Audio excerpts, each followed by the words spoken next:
इतिहाससँग दाँजेर इतिहासबाट सिक्दै इतिहासबाट प्रेरणा लिँदै अघि बढिरहेका थियौं। केही क्रममा आज पनि हजुरहरूलाई मान्छेको इतिहाससँग जोडेर यो तेस्रो प्रवचन पस्कने जमर्को गर्दैछु। पुनः एकपल्ट सरस्वती इतिहासमा यहाँको नजर केन्द्रित गर्न चाहन्छु। म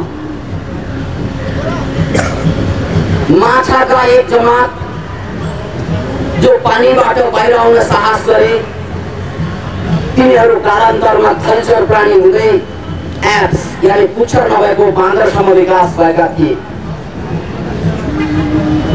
त्यही एप्स रुखबाट ओर्लेर चार खुट्टाको ठाउँमा दुई खुट्टा टेक्ने साहस गरेदेखि अस्ट्रालोपिथेकस नामक मानव जातिको प्रारम्भ गरेका थिए।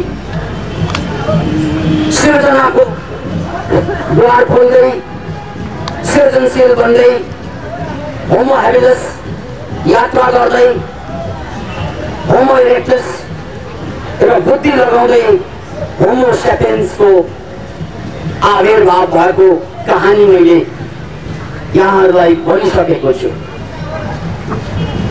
र होमो सेपियन्स माझबाट पनि महापुरुषहरू कसरी अवतरित भए, हिब्रू इतिहासलाई जुजहरूको इतिहासलाई अगाडि सारेर गत हप्ता हामीले व्याख्या गरेका थियौं कि धरतीमा सबभन्दा बढी सताइएका मान्छेहरू आज धरतीमा सबभन्दा शक्तिशाली मस्तिष्क लिएर बाँच्न सफल भएका छन्। अतः यदि मस्तिष्कलाई विकास गर्नु छ भने त्यसलाई च्यालेन्ज चाहिन्छ, आराम होइन। त्यसलाई योजना चाहिन्छ, जागिर होइन। त्यसलाई गन्तव्य चाहिन्छ, कुनै घेरामा रुमलेर बस्नु होइन। जहिले पनि अगाडि बढ्दै गर्नुपर्छ। रफ्तार ही जिंदगी है और रुकना मौत की निशानी भन्ने हिन्दी भाषाको यो भनाइ हिजो पनि सान्दर्भिक थियो, आज पनि छ र भोलि पनि रहनेछ। यसरी हामीले महापुरुषहरूको अवतरणको बारेमा गत हप्ताको प्रवचनमा व्याख्या गरिसकेका थियौं।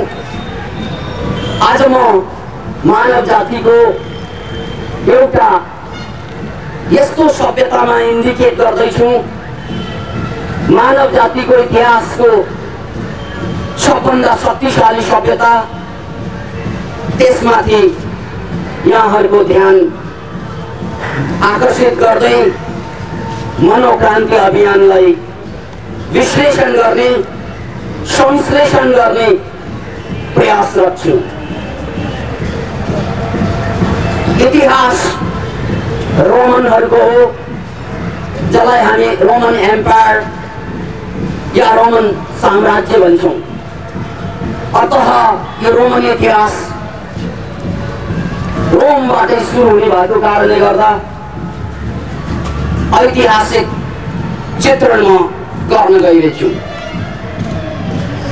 आजभन्दा झन्डै 2600 वर्ष अगाडि अर्थात् 2600 2800 वर्ष अगाडि अर्थात् 753 ईसा पूर्व 753 ईसा पूर्व त्यो रोमको इतिहासको प्रारम्भिक बिन्दु मानिन्छ। कहानी लिजेन्डबाट सुरु हुन्छ। यो इतिहास कम कथा ज्यादा छ, सुरु त्यहीबाट हुन्छ। म त्यही कथा पस्कदै हजुरहरूलाई रोमको यात्रा, इतिहासको यात्रा गराउँदैछु। दुईजना दाजुभाइ साना साना मसिना दाजुभाइ रोमियस र रोमुलस सानैमा जन्मिने बित्तिकै झन्डै दुवैलाई उनका काकाले उठाएर नदीको किनारमा लगेर फालिदिएछन्। म कहानी रोमको भन्दैछु, नेपालको होइन। दुईजना दाजुभाइ नदीको किनारमा उनीहरू नाङ्गै सङ्घर्ष गर्दै रहे जिन्दगी र मृत्युको बीचमा। किनकि यस्ता साना मसिना बच्चोहरू जो कोही पनि ढुङ्गामाथि चिसो वातावरणमा धेरै लामो समय बाँच्न सक्दैनन्। अतः उनीहरू मृत्यु र जिन्दगीको सङ्घर्ष झेल्दै थिए। अहिले मर्ला त्यत्तिकैमा एउटा अनौठो घटना घट्छ। एउटा हुँदार त्यहाँबाट हिँडिरहेको थियो। हुँदार बडो खतरनाक जनावर, तर यो पोथी हुँदार भर्खर ब्याएर आएको र त्यही हुँदारको स्तनपान गरेर दुध पिएर रोमुलस र रोमुलस मृत्युबाट पार भए। Can you imagine it? हुँदारको दुध पिए। हुँदार सबभन्दा खतरनाक मानिने जनावर।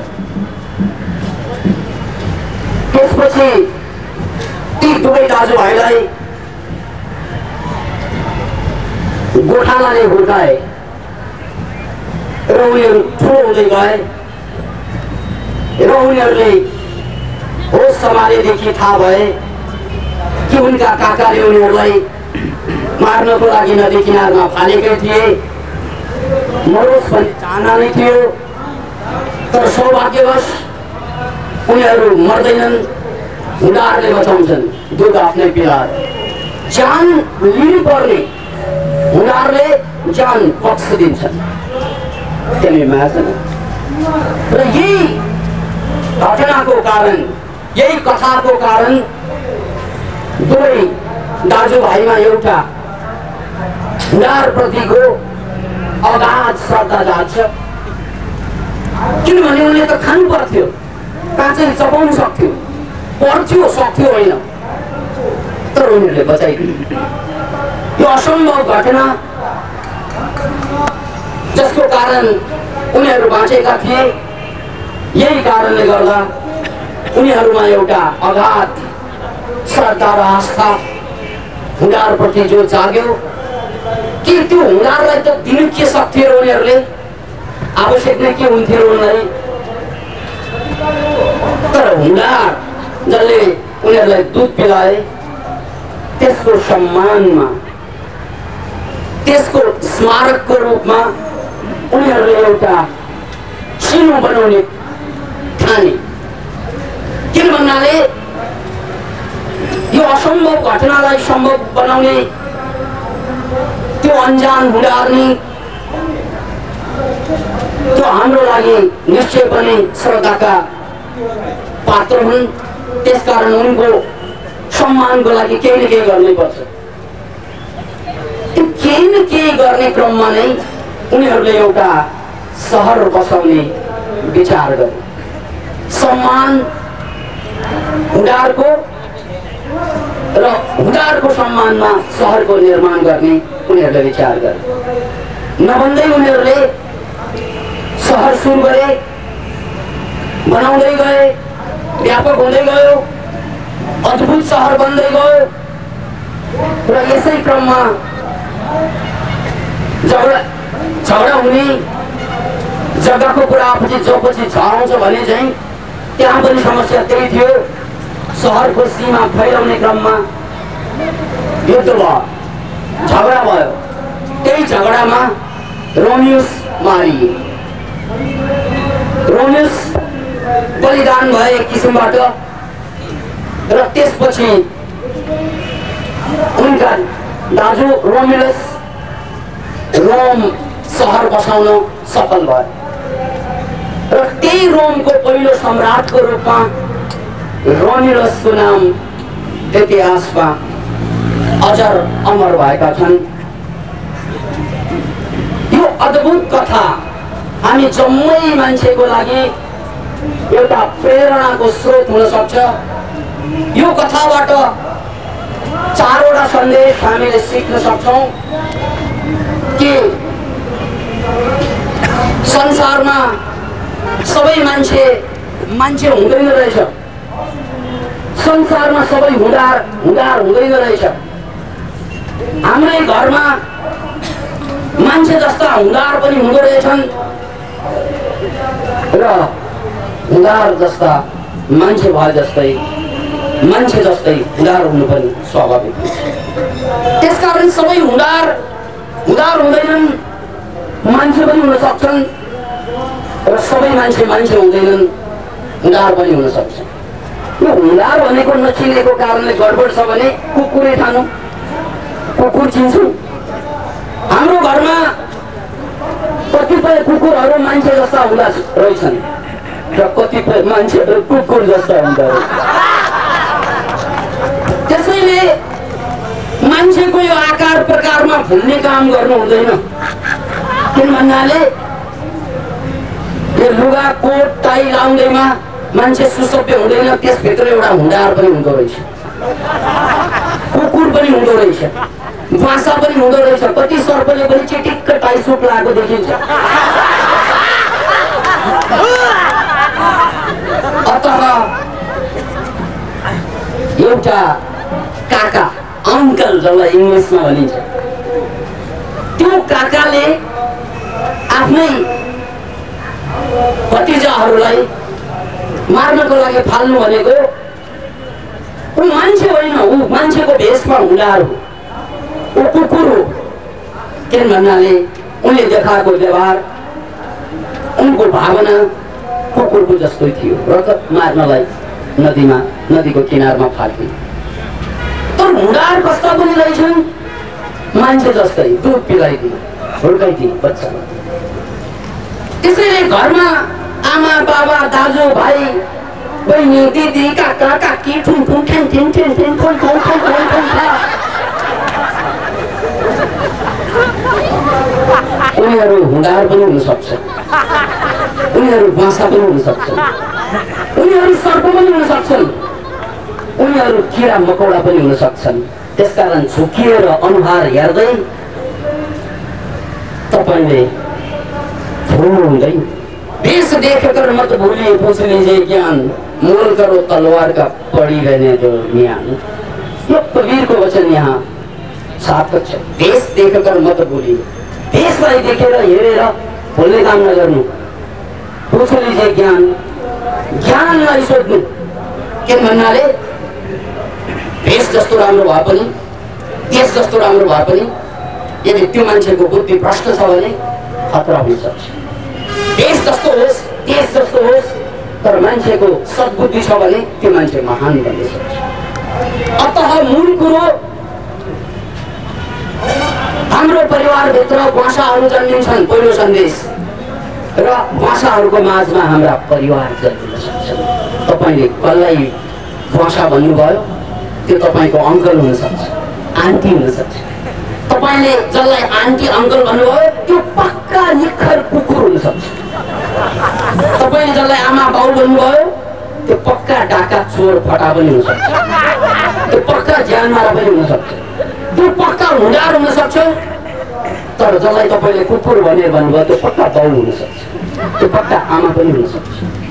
किन भन्नाले मान्छे चिनिन्छ गुणले, आगो चिनिन्छ त्यसको तापक्रमले। यदि पोलेन भने त्यो के आगो, पानी चिनिन्छ त्यसको गुणले, भिजेन भने त्यो के को पानी, नुन चिनिन्छ स्वादले, नुनिलो भएन भने त्यो के को नुन। त्यस्तै आमामा मातृत्व भएन, बाबामा पितृत्व भएन, काकामा काकात्व भएन, भाइमा भाइत्व भएन, जसलाई बन्धुत्व भनिन्छ। अङ्कलमा अङ्कल भएन भने यिनीहरू हुँडार हुन्। यसकारण तपाईँको घरभित्र हुँडारहरू हुन सक्छ र जङ्गलभित्र तपाईँका काका काकी आन्टीहरू हुन सक्छ। यसको सन्देश यही। त्यसैले मान्छे बन्नलाई गुण चाहिन्छ, नाता होइन।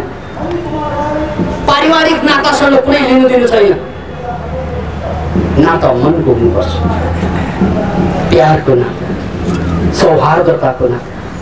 अन्यथा कति आमाका रूपमा बोक्सी जन्मिन्छन्, कति बोक्सीको रूपमा आमा हुन सक्छ, कति ढुङ्गाको रूपमा हामी देवता देख्छौँ, कति देवताको रूपमा ढुङ्गा पर्छ। अतः यो देशमा यो सतहमा भुल्नु काम छैन पहिलो सन्देश।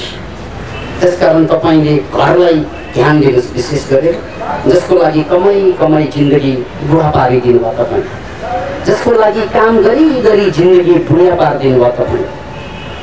एउटा धन्यवाद पनि नदिने मान्छे हुन्छन् घरमा। छोरालाई यत्रो गरिन्छ, आमालाई यत्रो गरिन्छ, बाबालाई यत्रो गरिन्छ, यत्रो कि 10 रुपियाँ कतै फालिदियो भने मान्छेले धन्यवाद हजुर भनेर 5 पल्ट नमस्कार गर्ने मान्छे हुन्छन्। तर 10 करोड फालेर पनि एउटा धन्यवाद नदिने छोराछोरी पनि हुन्छन्। अतः छोराछोरी घरमा होइन सडकमा पनि जन्मिन सक्छन्। याद राख्नुहोस्, तपाईँले जन्माउँदैमा त्यो छोराछोरी हुँदैन। तपाईँले जन्मेर जति छोराछोरी हुने हो भने कति तपाईँको टाउकोमा जुम्रा पनि जन्मिने छोराछोरी भन्नु।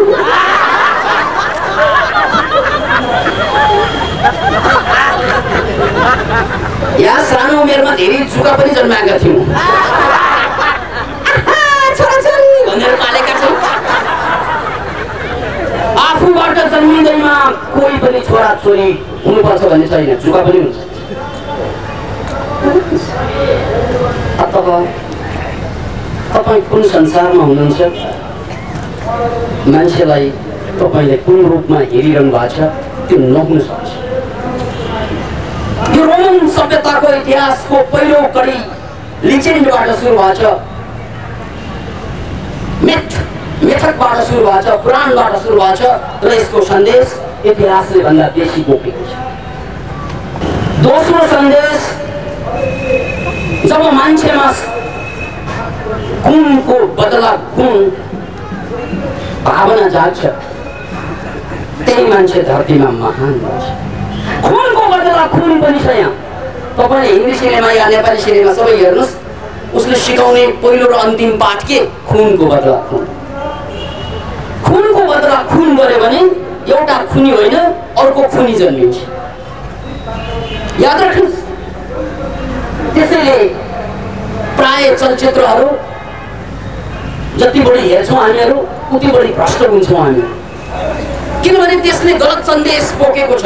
खुनको बदला खुन गलत हो यो। यसले 99% कमजोर मान्छे जन्माउँछ, या हामी जम्मैलाई कमजोर बनाइदिन्छ। किनभने हामीलाई पनि रिस छ, कसैले अपमान गरेको मेरो बदला लिनुपर्छ, कसैलाई सिद्ध्याउनै पर्छ। सारा ध्यान खुनको बदला खुन। यसरी मान्छे खुन गर्न सफल भयो भने जानमा रहला, असफल भयो भने पीडित होला। मेरो बाउको दुश्मनलाई मार्नै पाएन। सुनो भाई सुनो, क्षत्रिय कुल का बालक हूं मैं, अंग अंग में जोश। सुनो भाई सुनो, कान खोलकर सुनो, क्षत्रिय कुल का बालक हूं मैं, अंग अंग में जोश। अगर हम अपने दुश्मनों को नहीं मारे तो लाख लाख अफसोस। यही भन्दै हिँडे गलत हो। सिनेमाको सन्देश यही हो। र त सिनेमा खेल्नेहरू खाटपतिबाट खरपति बन्छन्, हेर्नेहरू गोल चक्करमा जिन्दगीभर चाहको त्यही हुन्छ। सिनेमा खेल्नेहरूले नाटक गर्छन्, हामी उनीहरूको नाटक हेर्दा हेर्दै पतन हुन्छौँ। उनीहरूले हामीलाई नाटक देखाउँदा देखाउँदा उनीहरू सम्भ्रान्त हुन्छ। लाटोले के हेऱ्यो जस्तै हिरो हिरोइनको केरा हेर्नलाई यहाँ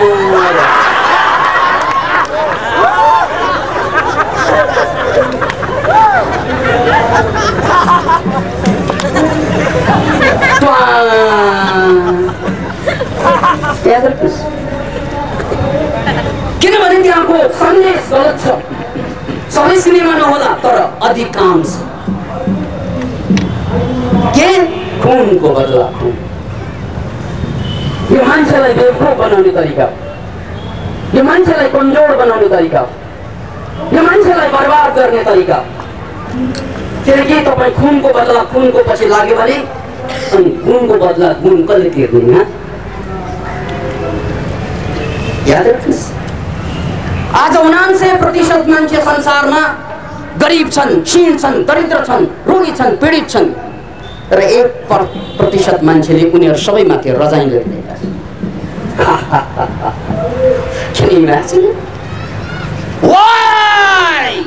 सायद यस्तो ठुल्ठुलो प्रश्न उठ्दो हो तपाईँले,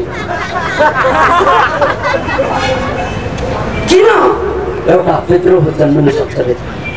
विद्रोहका लप्काहरू हरेकसँग सुतिरहेको अवस्थामा हुन्छन्, चलाइदेऊ उठिहाल्छ। तर जवाफ नपाएपछि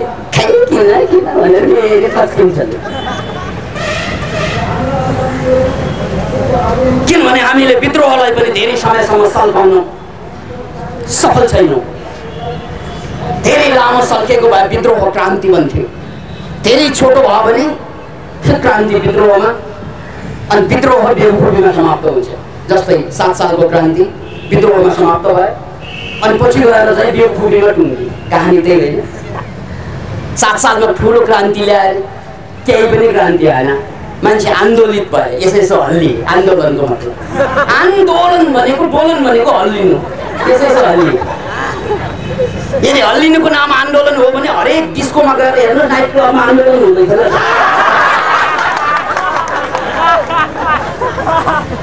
लिन आउँछन् कतिपय मान्छे फुर्सद भएपछि कुन खेलमा हल्लिन्छ त्यसरी।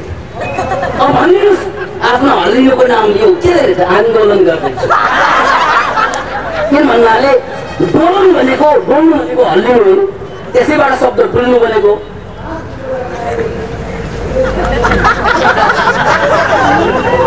अतः भनिदिनु कि खुनको बदला खुन मान्छेलाई बेवकुफ बनाउने, मान्छेले बिछाएको सबभन्दा ठुलो चाल।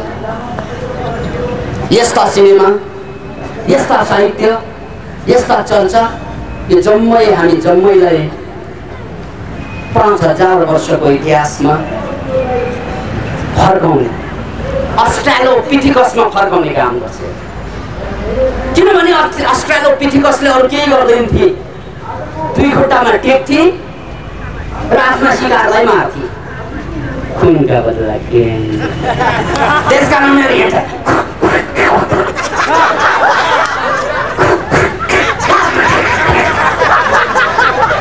अस्ट्रालोपिथिकस। यार हामी होमोसेपियन्स बनिसकेका छौँ। त्यहाँबाट उठेर कति मान्छे महामानव बनिसकेका छन्, कति बुद्ध बनिसकेका छन्, कति मुक्त बनिसकेका छन्। अब खुनका बदला खुनको ट्रेनले हामीलाई पछाडि फर्काउँछ। अस्ट्रालोपिथिकस ब्याक टु मङ्गलमान भनिन्छ। मैले भनिदिएँ ब्याक टु मङ्गलमान मिल्दैन, ब्याक टु गणेशमान भन्नुहोस्। किन भन्नाले सुरुमा पनि कङ्ग्रेस थिएनन्, पछि कङ्ग्रेसमा जोइन गरे, लास्टमा मर्ने बेला पनि कङ्ग्रेस छोड्थे। ब्याक टु गणेशमान भनेको त्यही। नेपालको राजनीतिक इतिहास बडो कृतज्ञ छ, सबैलाई थाहा छ। गणेशमान त्यसको सबभन्दा ठुलो नमुना। अतः यो ब्याक टु गणेशमानको कुरा, अझ टेक्निकल भाषामा भनौँ ब्याक टु अस्ट्रालोपिथिकसको कुरा। हामी 2 खुट्टामा टेकेका मान्छे जस्ता बाँदर मात्रै बन्न सक्छौँ, अरू केही पनि हुँदैनौँ यदि खुनको बदला खुन ट्रेनलाई पाल्ने हो। त्यो रोमको इतिहासलाई जन्माउने, त्यो रोमन साम्राज्यलाई जन्माउने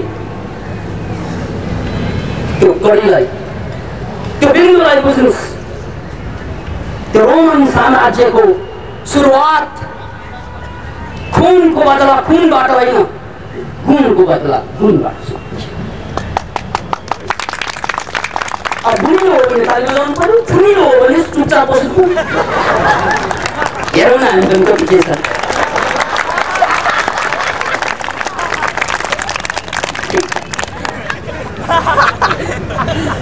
खुनको बदला खुन र गुणको बदला गुण। मर्न लागेको थिएँ म, बचाए उदारले उदार, त्यसकारण त्यो बदला तिर्नै पर्छ। मातृदेवो भव पितृदेवो भव आचार्य देवो भव। म पितृऋण मातृऋण। अझ कुनै देशमा जन्मेपछि राष्ट्रको पनि ऋण हुन्छ। गुण भनेको यो हो, तिर्नुपर्छ गुण मैले एनी कस्ट, अन्यथा म हुँदारमा फर्कन्छु। मान्छेको भेषधारी हुँदार बन्न सक्छ, कोही हुँदारको भेषधारी मान्छे पनि पवित्र समाज। याद राख्नुहोस् यो कुरा। कोही मान्छेले चिन्नु पनि होला यस्तो कुरा। एकजना मान्छे दोकानमा गएछ, साउजी कुकुरलाई खुवाउने दुध कुकुरलाई खुवाउने बिस्किट एक पोका दिनुहोस्। साउजी कुकुरलाई खुवाउने बिस्कुट एक पोका दिनुहोस् भन्छ। साउजीले यसरी हेर्छ, यही खानुहुन्छ कि घरमा लानुहुन्छ भन्नु।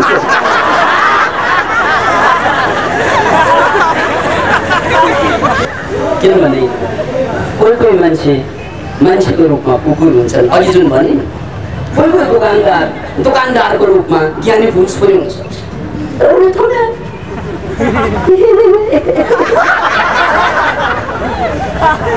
त बन्धु गुण त तिर्नै पर्छ, सानो तिर्नु होइन ठुलै तिर्नु पर्छ। किन भन्नाले जिन्दगीले जत्रो चाह्यो त्यत्रो काम गर्न सकिन्छ, ठान्नु मात्रै पर्छ। मस्तिष्क त्यही हो, किरा मार्नलाई पनि मस्तिष्क त्यही हो, बाघ मार्नलाई पनि मस्तिष्क त्यही युज हुने हो। तपाईँ यहाँको जुम्रा टिपेर ट्याक्क मार्नलाई पनि तपाईँको मस्तिष्कै खर्च हुने हो, र जङ्गलको बाघलाई शिकार गर्नलाई पनि मस्तिष्कै खर्च गर्ने हो। मस्तिष्क कहाँ खर्च गर्ने? Choice is yours. तपाईँले कहाँ खर्च गर्ने यो मस्तिष्क? यो चुनाव गर्ने त तपाईँको हो, हाम्रो हो। तर ब्रेन त्यही हो। यत्रो ब्रेनले जुम्रो मारे पनि हुन्छ, यत्रो ब्रेनले जङ्गलका खुंखार जनावरहरूलाई शिकार गरे पनि हुन्छ। प्रतीकात्मक कुरा, जहाँ लगानी गरे पनि हुन्छ ब्रेन। त्यसकारण सानो गर्नलाई पनि ब्रेन त्यही युज हुने हो। अहिलेसम्म हामी सानो सानो गरेर बाँच्नु मतलब जुम्रो मारेर बसेका छौँ। किन भन्नाले सजिलो छ, आपूर्ति पनि छिटो छिटो हुन्छ, कहीँ जानै पर्दैन। अतः जुम्रो मारेर बस्नु या संसार हाँकेर जिउनु, जुम्रो मार्दै मर्नु या संसार हाँक्दै बाँच्नु, चोइस इज योर्स। अगेन तपाईँले चुन्ने हो। तपाईँ के चाहनुहुन्छ? What do you want out of your brain? What do you want out of your capacity? What do you want out of your youthfulness? तपाईँको जवानीको बच्चा तपाईँ के चाहनुहुन्छ? कि जिन्दगीभर जुम्रा मार्दै हिँडौँ या संसारलाई हाँक्दै बाँचौँ? जुम्रा मार्दै मर्नु या संसार हाँक्दै बाँच्नु, चोइस इज योर्स। तपाईँ दुवै गर्न सक्नुहुन्छ, किनकि तपाईँको बोली गयो मस्तिष्क सबैसँग छ। अतः रोमुलस उनले रोम सहर सुरु गरे। शानदारसँग बन्यो सहर, शानदार सहर बन्यो। मानव इतिहासमा अहिलेसम्म सबभन्दा शानदार विषय हो त्यो रोमको इतिहास। त्यसकारण भनिन्छ Rome was not built in a day. Rome एक दिनमा बनिएन। रोम बनाउनको लागि धेरै मान्छेले धेरै किसिमका त्याग र बलिदान गरेका थिए। धेरै मान्छेले धेरै किसिमका बुद्धि र पुरुषार्थ लगाएका थिए। धेरै मान्छेको त्यहाँ खुन र पसिना एक भएको थियो। अतः Rome was not built in a day. तर कसरी रोम सुरु भयो? यो मानव इतिहासको सबभन्दा उँचो सभ्यता, सबभन्दा खतरनाक सभ्यता, सबभन्दा महान सभ्यता कसरी सुरु भयो त भन्नाले गुणको बदला गुणबाट मारिए भाइ रोमेस। तर त्यसपछि रोमुलस रोमको पहिलो सम्राट बने, रोमको पहिलो राजा। सन्देश के हो यसको? अर्को एउटा सन्देश कि भाइ महान सभ्यता, महान उपलब्धि, महान चीज प्राप्त गर्न गुणको बदला गुण पहिलो आधारशिला हो भने बलिदानी मानसिकता दोस्रो आवश्यकता हो। किनभने उनका भाइ रोमियोस त्यही क्रममा बलिदान भएको थियो, त्यही क्रममा मारिएको थियो। अतः बाँच्ने अधिकार त्यसैलाई मात्र हुन्छ जो मर्नको लागि स्वीकार गर्छ। संसार हाँक्ने अधिकार त्यसैलाई मात्र हुन्छ जो आफूलाई हाँक्न तयार हुन्छ। रोमको इतिहासले त्यही कुरा बताएको छ कि भाइ केही कमाउनु छ, केही बनाउनु छ भने केही गुमाउनु पनि पर्छ। जो गुमाउन जान्दैनन् उनीहरू पाउने हकदार हुँदैनन्। जसले जति ठुलो चीज गुमाउन राजी हुन्छ उसले उति ठुलो चीज पाउन भूमिका बाँड्न थाल्छ। जसले जति सानो चीज गुमाउन राजी हुन्छ उसले त्यति नै सानो चीज प्राप्त गर्न या चित्त बुझाउन बाध्य हुन्छ। त्यसकारण लिनु र दिनुको नाम जिन्दगी हो भनेर बुझ्नुहोस्। जसले जति दिन सकिन्छ त्यही तुलनामा फर्किने हो। If you want something, you have to give something else. त्यही कुरा रोमियोसको हत्याबाट या रोमियोसको बलिदानबाट सिद्ध भयो। किन भन्नाले त्यही बलिदानपछि एउटा क्षुद्र मानव, एउटा सामान्य मान्छे रोमको सम्राट भयो, सम्राट रोमियोस। अब याद राख्नुहोस्, मान्छे जन्मिँदा सानै जन्मिन्छ। कोही देख्नु भएको छ 5 फिट जन्मेको? जन्मियो भने आमालाई साह्रै गाह्रो पर्ला, सकिँदैन यो। याद राख्नुहोस्, जन्मदा सबै सानो हुन्छ। तुलनात्मक रूपमा कोही अलि ठुलो होला, तुलनात्मक रूपमा कोही अलि सानो होला, तर ठुलो 5 फिटको साइजमा, 4 फिटको साइजमा, 3 फिटको साइजमा, 2 फिटको हाइटमा पनि कोही पनि जन्मिँदैन। जन्मिँदा सानै जन्मिन्छ। त्यही जन्मिने साना बच्चाहरू हामी ठुला ठुला भएका हौँ। त्यस्तै ज्ञान, बुद्धि, सफलता जन्मिँदा केही पनि हुँदैन, क्षुद्र हुन्छ, सानै हुन्छ, बीज जस्तै केही देखिँदैन सुरुमा, तर पछि गएर त्यही विराट रूप लिन्छ। तपाईँ हामी जम्मै जन्मन अगाडि यति सानो थियो कि माइक्रोस्कोपले हेर्दा पनि देखिँदैन थियो। के माइक्रोस्कोपले मुस्किलले भेटिन्थ्यो हामीलाई, आइग्लासले न माइक्रोस्कोपले। त्यही साना साना माइक्रोस्कोपले मुस्किलले थम्याउने हामी सबै शुक्र कीटहरू मान्छे भएर हाँसिरहेका थियौँ त किरै। जब यो किराले आमाको डिम्ब पाए, यो किरा मान्छे भएर अवतरण भयो। अतः हरेक मान्छे किरै हुन्। त्यसकारण किराबाट सुरु भएको यो जिन्दगी वातावरण ठिक पाउँदै गयो भने, आमाको डिम्ब गतिलो भयो भने, हुर्कने परिवार ठिक भयो भने त्यो अघि बढ्दै यस्तो मान्छेको रूप लिएर प्रवचन गर्न आउँछ। के हो सुपर किट बोल्दैछ।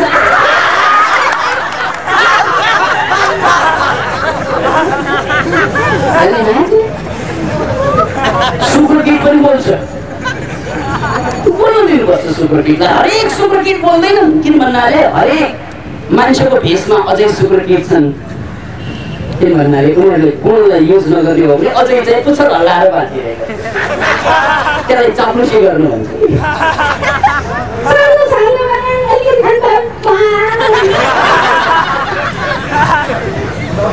त्यसकारण कोही सुकृतिहरू मान्छे जस्ता हुन्छन्, कोही मान्छेहरू सुकृति जस्ता हुन्छन्।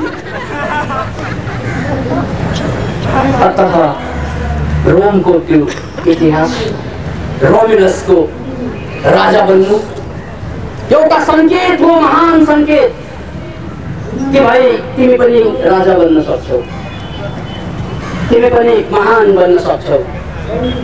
एउटा सामान्य आज मर्वा भोलि मर्वा अवस्थामा रहेका बालकहरू यदि राजा बन्छन्, राजा बन्नु भनेको सिम्बल पनि हो कि जीवनको शिखरमा पुग्न सक्छन् भने हामी नपुग्ने कुरा आउँदैन, हामी सबै पुग्न सक्छौँ। तर खुनको बदला खुन परिपाटीबाट होइन, गुणको बदला गुण परिपाटीबाट। बुझ्नुहोस् याद राख्नुहोस्, जब मान्छेमा गुणको बदला गुण तिर्नुपर्छ भन्ने भाव जाग्छ अनि मस्तिष्क बाध्य हुन्छ त्यो गुण के गरेर तिर्नु, सानोतिनो तिरेर भयो, ज्यान बचाइदिएको ठुलै तिर्नुपर्छ। यो ठुलै गुण तिर्ने मनसाहेब बन्दै गयो भने मान्छेहरूले योजना बनाउँछ ठुल्ठुलै। जस्तै रोमस र रोमिलसले सहर बसाउने योजना बनाए। त्यो बेला सहर केही पनि थिएन, त्यो आजभन्दा झन्डै 2800 वर्ष अगाडिको कुरा थियो। केही पनि थिएनन् त्यहाँ, गाउँै गाउँ थियो। तर एउटा सहरको कल्पना, ऊ इन्जिनियर थिएनन् तर सहरको कल्पना गरे। उनीहरूले कुनै पनि आर्किटेक्चर जानेका थिएनन्, उनीहरू आर्किटेक्ट्स पनि थिएनन्, तर पनि रोमको सभ्यता सुरु गरिदिए। किन भन्नाले उनीहरूमा गुण छल्किँदै थियो, गुणको बदला गुण तिर्न अभ्यास।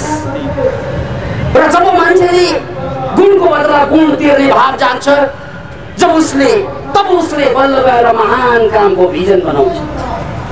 मैले सानो काम गर्नु भएन, मैले महान काम गर्नुपर्छ, अन्यथा म सुक्रकीट जस्तै मान्छेको रूप लिएर मन सुक्रकीट जस्तै सीमित हुन सक्छ। म ब्याक टु सुक्रकीट हुन चाहन्न, म ब्याक टु जिन्स हुन चाहन्न, म ब्याक टु स्पर्म हुन चाहन्न। म अगाडि किनकि जिन्दगीमा खुट्टा अगाडि दिएको छ परमात्माले। हेर्नुहोस् त, सबै खुट्टा अगाडि नै होला, पैताला अगाडि फर्केको छ। यसको मतलब पछाडि होइन, जिन्दगी अगाडि छ। अगाडि बढेर बाँच्नुको नाम जिन्दगी हो, पछाडि हेर्नुको नाम मौत, मृत्यु। किन भन्नाले पछाडिको मतलब भइसक्यो। पछाडि हेरेर बाँच्नु हुँदैन मान्छेले। पछाडि यसरी हेर्नै पर्यो भने हेरेर फेरि अगाडि 2 पाइला अगाडि सार्नै पर्छ। बस यदि शुक्रकीटले फेरि पछाडि फर्केको भए, आमाको डिम्बो पारिसकेपछि फेरि बाउ कहाँ जान खोजेको भए के हुन्छ त?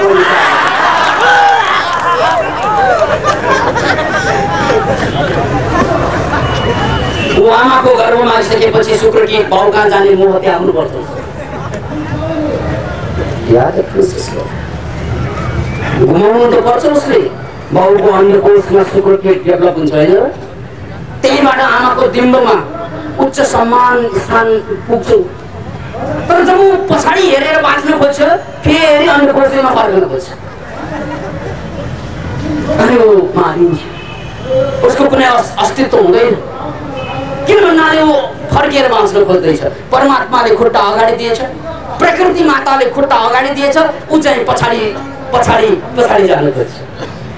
अस्ट्रालोपिथेकस हुन खोज्दैछ, होमोस्यापियन्स भइसकेको पत्तै छैन। अतः यो इतिहास, यो लिजेन्ड हाम्रो सबैको प्रेरणाको स्रोत हुन सक्छ यदि हामीले यसबाट सिक्ने हो भने। एउटा महान भिजनमा हात हाल्न साथ तपाईँले नचाह पनि तपाईँ राजा बन्नु रहेछ। भिजन महान होस्, सिजन जोसुकै होस्, याद राख्नुहोस्, सिजनले छेक्दैन। हाम्रा मनोक्रान्तिका योद्धाहरू त्यहाँ पाल टाँगेर बसिरहनु भएको छ। 1-2 महिना भयो, यहाँ 1-1.5 महिना भयो। यस्तो चिसोमा बिहान योगा गराउनु पर्यो, किनकि भिजन छ, त्यसकारण सिजनले छेकेन। जब भिजन हुन्छ मान्छेलाई, दुनियाँको कुनै अगतिलो प्रतिकूल सिजनले छेक्दैन उसलाई।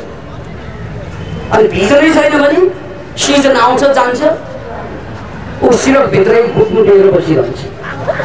भिजनै छैन, सिरकभित्र गुटमुटिएर बस्नुको अर्थ थाहा छ तपाईँलाई? तपाईँ शुक्र किट हुनुमै रमाइरहनु भएको छ। पानी पुरानै छ। किन भन्नाले त्यो याद राख्नुहोस्, तपाईँको स्थान जहाँबाट आउनुभयो त्यहाँ पनि गुटमुटिएरै बस्छन् शुक्र किटहरू। 4 बजे उठ्नुपर्ने ब्रह्म मुहुर्त छोडेर सिरकमा सुतिरहनुको मतलब हो तपाईँको शुक्र किट हुन अझै पानी छुटे छैन। मान्छे भएर पनि फेरि तपाईँ हामी शुक्र किट नै हौँ। शरीर मान्छेको पाए पानी चाहिँ शुक्र किटको फेरेकै छ। त्यसकारण तपाईँको लागि सबभन्दा महत्त्वपूर्ण समय हो बिहानको 4 बजे। जो बिहानको 4 बजेदेखि 6-7 बजेसम्मको समय खेर फाल्छन् तिनीहरू मान्छेको रूपमा शुक्र किट हुन्। त्यसैले शास्त्रले त्यसलाई के भन्यो? ब्रह्म मुहुर्त। त्यही बेला जे पाउनु छ त्यही बेला पाइन्छ, अन्य बेला पाइन्छ। अन्य बेला जति कुद्नुहोस् मेहनत गर्नुहोस् धुलो मात्रै खाइन्छ। बिहान 4 बजे उठ्नुहोस्, ब्रह्मको साक्षात्कार हुने समय ब्रह्म मुहुर्त। मुहुर्त भनेको समय। अब मान्छेलाई ब्रह्म मुहुर्तसँग के मतलब? बिहेको मुहुर्त खोज्दै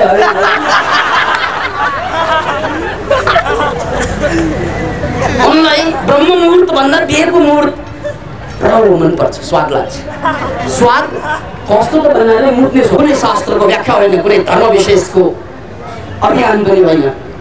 त्यसकारण यसलाई हामीले विज्ञानसँग जोड्न सकेनौँ। विज्ञानले यसलाई पुष्टि दिन सकेन भने यो अन्धविश्वासको लेभलमा आउन सक्छ, यो अन्धविश्वासको स्तरमा सङ्कुचित हुन सक्छ, फर्कन सक्छ। त्यसकारण यो कुरा पनि बुझ्नुहोस्, बिहान 4 बजेदेखि 7 बजे लगभगलाई किन ब्रह्म मुहुर्त भनियो त्यो शास्त्रीकारहरूको व्याख्या आफ्नै छ। तर आधुनिक वैज्ञानिकहरूले, शरीर विज्ञानीहरूले, फिजियोलोजिस्टहरूले खोज्दाखेरि के पाए त भन्नाले बिहान सबेरै 4 देखि 7 को सेरोफेरो यस्तो समय हो जहाँ तपाईँको मस्तिष्कबाट एन्टी स्ट्रेस हर्मोन रिलिज हुन्छ। एन्टी स्ट्रेस हर्मोन भनेको त्यो हर्मोन हो जुन हर्मोनले तपाईँलाई कुनै पनि किसिमको तनाव, कुनै पनि किसिमको टेन्सन, कुनै पनि किसिमको दबाव मस्तिष्कमा दिन लाउँदैन। त्यसकारण यदि तपाईँले राम्रो कुरा चाहिँ 4 बजेदेखि पढ्नु थाल्नुभयो भने त्यो बेला जति सम्झिन्छ अरू बेला मरिन्छ। दिनभरि सल्भ नभएका प्रब्लमहरू, चाहे म्याथमेटिकल प्रब्लम होस् या कविता लेख्ने कुरा होस् या साइन्सका कुरा हुन्, र 4 बजेदेखि 7 बजे चाहिँ उठेर चाहिँ चिन्तन गर्नुहोस्। दिनभरि नभएका कुरा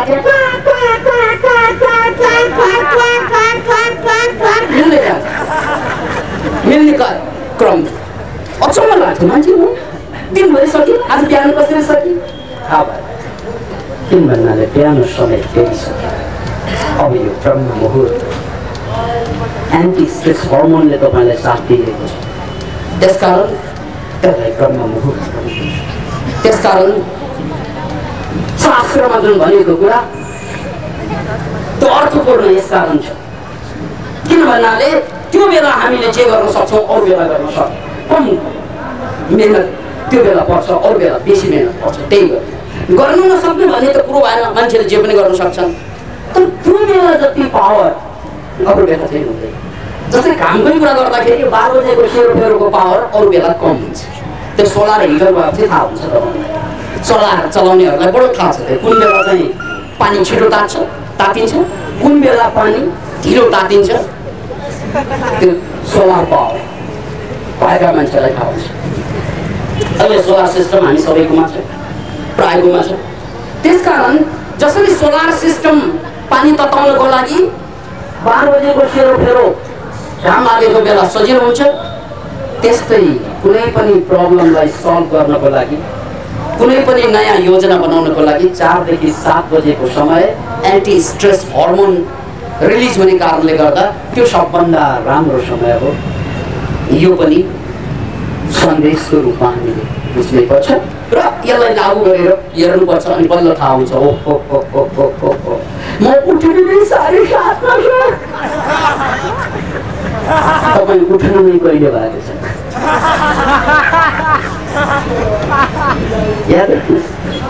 यस उठाइ भएन, तपाईँ हिँडेर पनि हिँड्नु भएन, उठेर पनि उठ्नु भएन, यसको मतलब त्यसको सामान्य अर्थ त त्यही लाग्छ। त्यसकारण हामीले भित्रैदेखि बुझ्नुपर्ने कुरो कि मान्छे जब महान लक्ष्यसँग जोडिन्छ त्यो बेला उसले नचाहेर पनि ऊ महान हुन्छ। उसले चाहना गर्नै पर्दैन। जसरी रोमियोस र रोमिलसले राजा हुने चाहना गरेकै थिएन, तर एउटा महान लक्ष्यसँग जोडियो, एउटा महान भिजनसँग जोडियो र परिणामस्वरूप उनीहरू महान बने। इतिहास रचे रोमन साम्राज्य, यस्तो साम्राज्य। अब कथा अगाडि बढ्छ।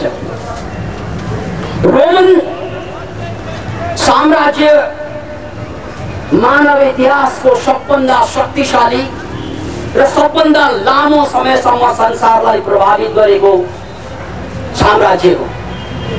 अहिले संसारमा अमेरिकी साम्राज्य, त्यसको प्रभाव सारा संसारले जसरी झेलिरहेको छ त्यो भनेको सेकेन्ड वर्ल्ड वार पछिको भर्खरैको कुरा हो, 100 वर्ष पनि भएको छैन।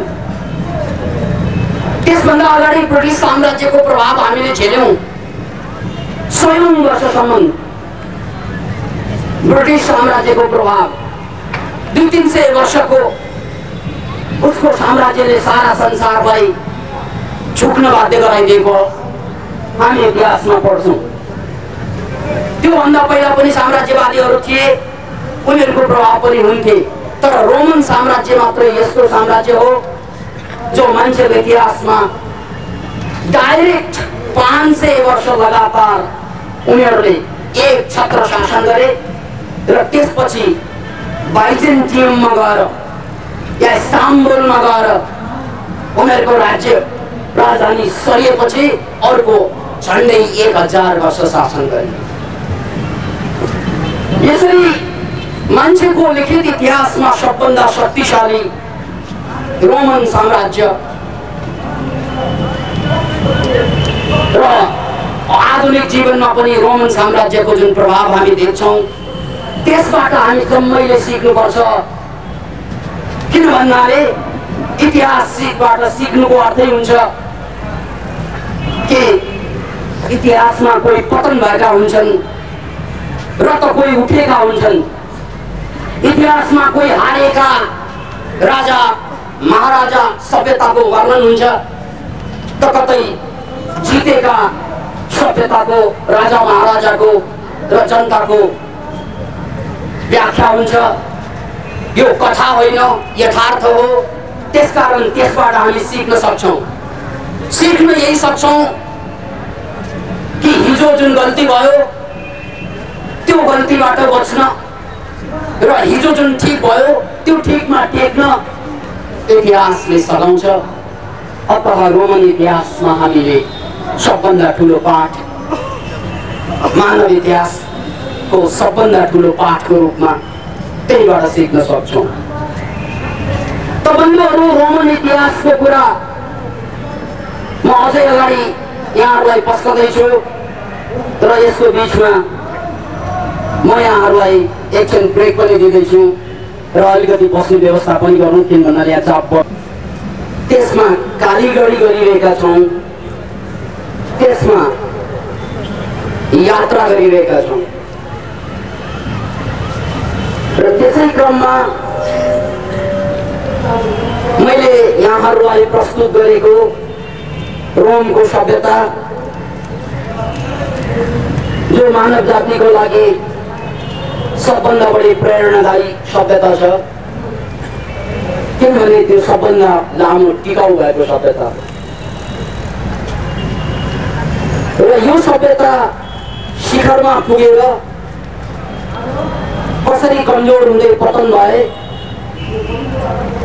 यो अहिलेको प्रवचनको दोस्रो भाग हो। किन भन्नाले इतिहासबाट हामीले सिक्ने नै त्यही हो कि कसरी उठ्छ सभ्यता, कसरी शक्तिशाली हुन्छ मान्छे र कसरी कमजोर हुन्छ मान्छे कसरी ठुला ठुला साम्राज्यहरू ढल्छन्, कसरी ठुला ठुला राजा महाराजाहरू पतन हुन्छन्, कसरी साना साना देखिने मान्छेहरू शक्तिशाली हुँदै जान्छन्। इतिहास एउटा अनौठो मोजाइक जस्तो, इतिहास एउटा अनौठो वृत्त चित्र हुन्छ जहाँ केही नभएका मान्छेहरू सबभन्दा शक्तिशाली भएको दृश्य देख्न पाइन्छ र जहाँ सबभन्दा शक्ति भएका मान्छेहरू हेर्दा हेर्दै ढल्दै गएको बुझ्न पाइन्छ, देख्न पाइन्छ, अनुभव गर्न पाइन्छ। अतः इतिहासको खूबी यही हो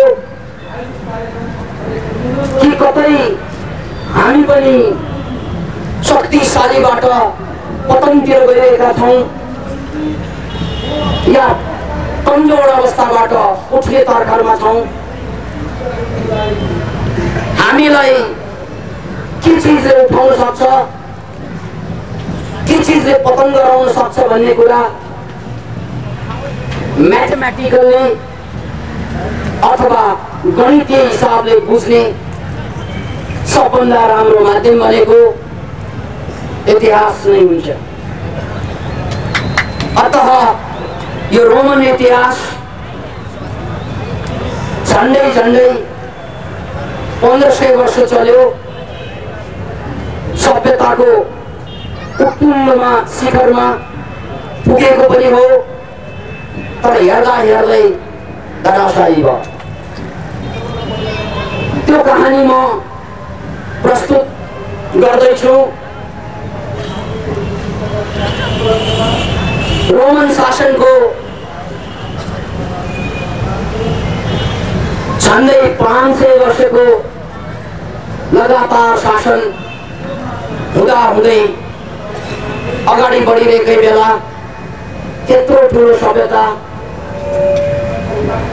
जो कहिल्यै हार्न जानेनन्, एकाएक हिसी गोठहरूको, जसलाई बर्बर पनि भनिन्छ, जसलाई सबभन्दा अशिक्षित असंस्कृत त्यस्ता मान्छेहरूले, जर्मन गोठहरूले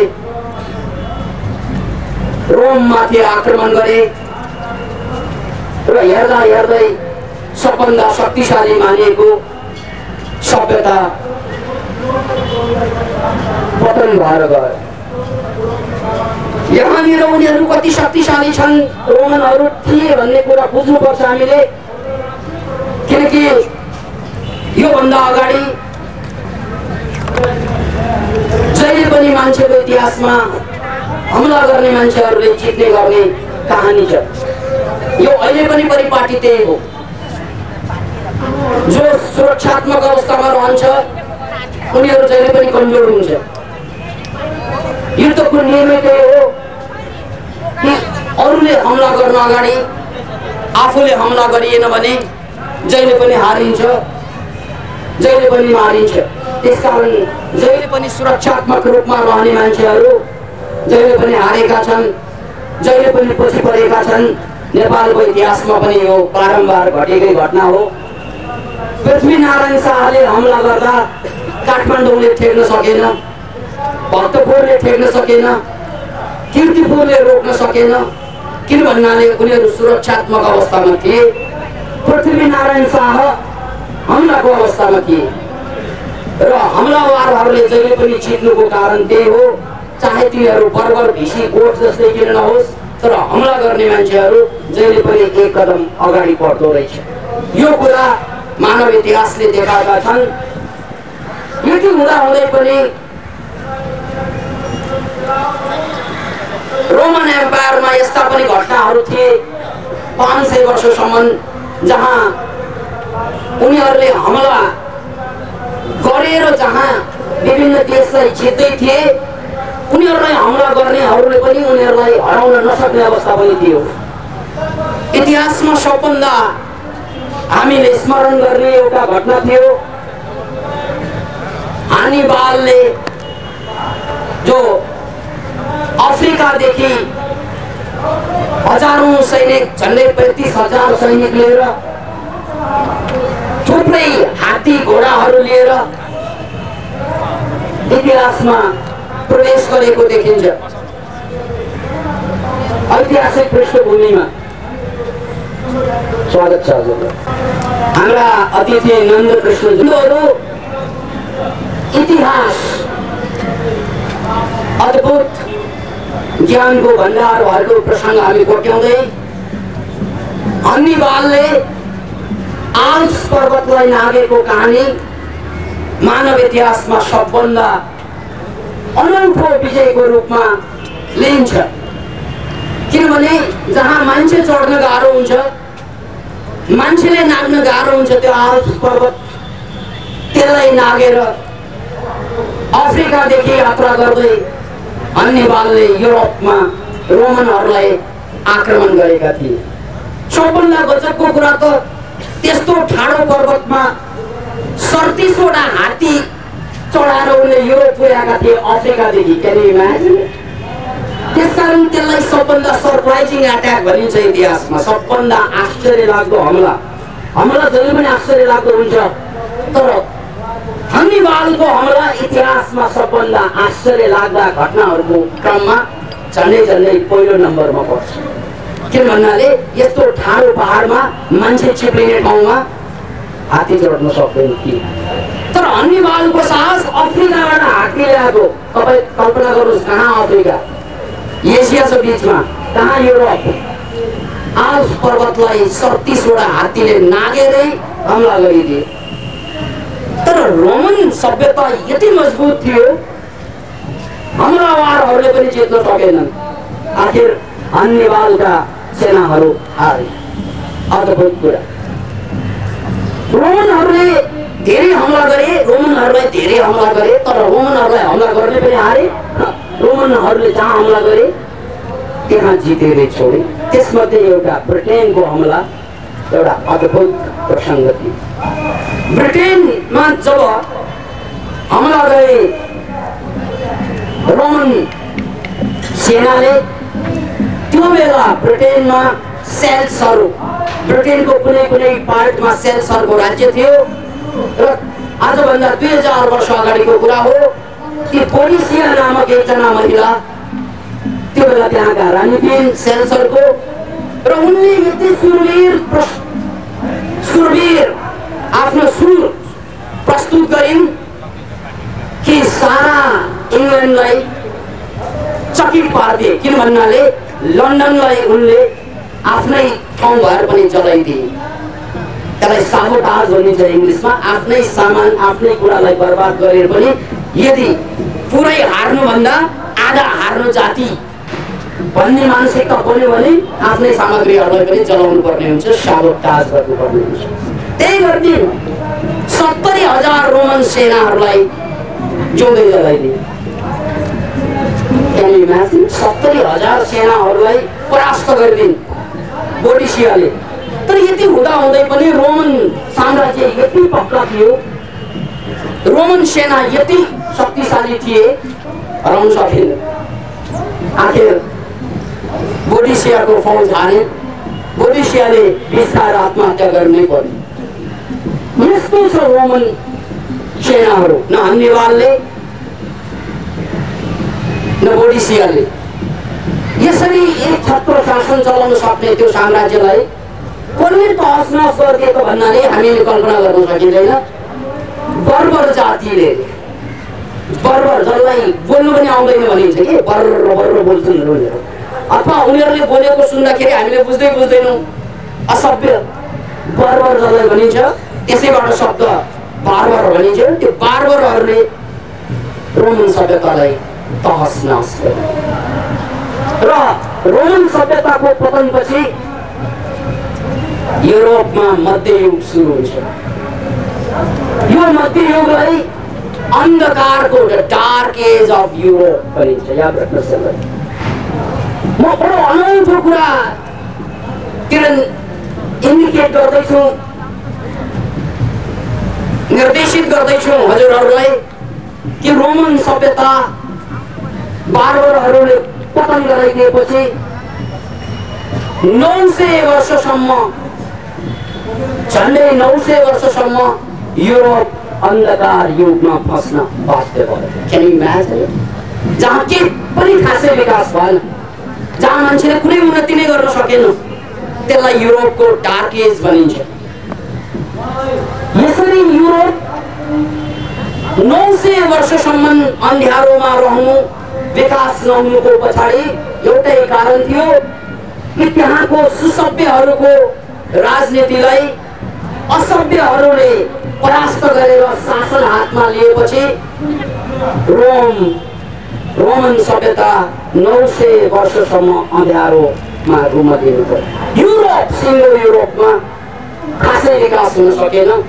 त्यसकारण यो प्रसङ्गबाट एउटा नौलो रहस्य पनि उद्घाटन के हुन्छ त भन्नाले जब जब शासन बर्बरहरूको हातमा पर्छ, बुद्धुहरूको हातमा पर्छ, बेवकूफहरूको हातमा पर्छ, तब तब सिङ्गो देशले, त्योसँग सम्बन्धित राज्यहरूले अँध्यारो झेल्नु पर्ने रहेछ।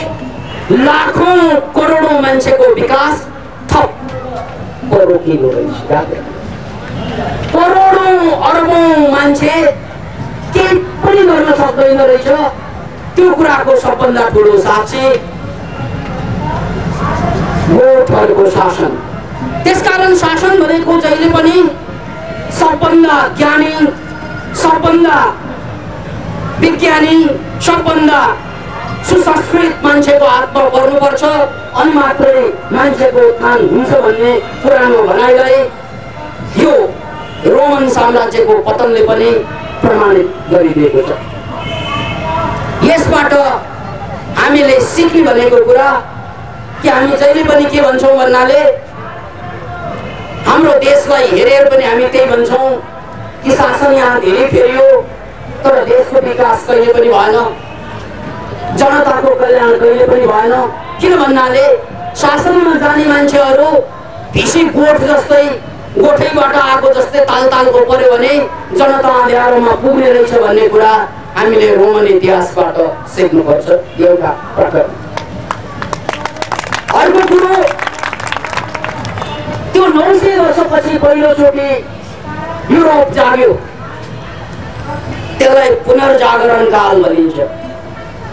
पुनर्जागरण काल युरोपको लागि र सारा संसारको लागि एउटा नौलो ढोका थियो, द्वार थियो, जसले संसार झन्डै झन्डै अँध्यारोमा गइरहेको बेला पुनः मुक्तिको एहसास गरे, पुनः सभ्यताको उज्यालोमा आउन खोजे। र यो प्रकरण सुरु हुन्छ पुनर्जागरण लर्निङबाट। यो पनि इतिहासबाट सिक्ने कुरो हो, किनकि मान्छेले 900 वर्षसम्म खासै कुनै नौलो कुरा सिक्न पाएनन्, कुनै नौलो रचना गर्न पाएनन्, कुनै नौलो विकास गर्न सकिरहेको थिएनन्। र त्यो बेला वैज्ञानिकहरूलाई पनि भूतप्रेतका साथी मान्थे। त्यो बेला एक किसिमबाट ज्ञान र विज्ञान थप्पै भइरहेको थियो। तर जब मान्छेले जबरजस्ती पनि ज्ञान र विज्ञानको लागि एउटा आन्दोलन छेडे, त्यसैलाई पुनर्जागरण भनियो। र त्यो आन्दोलनबाट साहित्यको विकास भयो, कलाको विकास भयो, विज्ञानको विकास भयो। र यही साहित्य, कला र विज्ञानको विकाससँगै युरोप जाग्यो। र हेर्दा हेर्दै पुनः युरोपमा विज्ञान, कला र साहित्य जीवनको मूलधारमा आउन थाल्यो। र त्यसपछि युरोपियन सभ्यता मध्य युगको पीडाबाट, अँध्यारोबाट निस्क्यो। र यही सभ्यता अँध्यारोबाट निस्किएपछि नै अहिलेसम्मको विज्ञानको विकासको लागि एउटा पूर्वाधार पनि तयार भयो।